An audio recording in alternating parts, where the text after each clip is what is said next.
ఒక్క రూపాయి ఎవరిని చందా అడగకూడదు, ఎవరిని చందా అడగకుండా పెట్టగలవా? ఆ దమ్ముందా?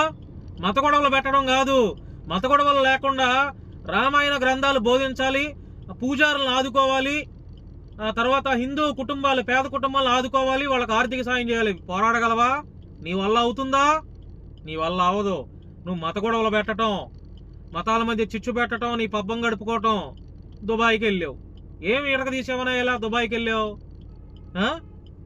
పట్టుమని 2000 మంది రాలా, మాకు తెలుసు అది అక్కడ ఏం జరిగింది ఏంటి అనేది.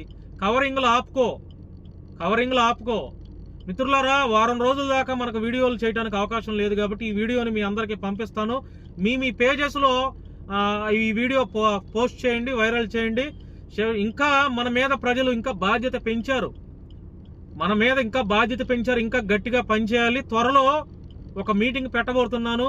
ఆ మీటింగ్కి మనల్ని అభిమానించే వాళ్ళు ఎవరైనా రావాలనుకుంటే ఆ మీటింగ్లో మనం కలుసుకొని మిగతా విషయాల గురించి మనం డిస్కస్ చేసుకుందాం.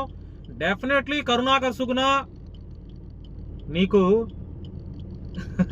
చెప్పను, నా ఒక 2-3 వీడియోలకి మీకు ఎట్లా ఎఫెక్ట్ అయిందో చూసావు కదా. ఇలాగే ఉంటది సమాజం కోసం, సమాజంలో మంచి కోసం పనిచేసేవాడి ఎఫెక్ట్ ఇలాగే ఉంటది. ఒక మతం పనిచేసేవాడు నీలాంటి దగులుబాజీగాడు వీడియోలకు అలాగే ఉంటది రెస్పాన్స్. ఏం పర్వాలేదు, నా ఛానల్ని ఆపిస్తే ఏం ప్రాబ్లం లేదు. ఒక ఛానల్ కాదు 10 ఛానల్ని ఆదరిస్తారు ప్రజలు. జై హింద్. హిందూ, ముస్లిం, క్రిస్టియన్ అందరూ బాగుండాలి, అంతకంటే రాజ్యాంగం వర్ధిల్లాలి. థ్యాంక్ యూ అండి, థ్యాంక్ యూ మిత్రులారా, థ్యాంక్ యూ సో మచ్.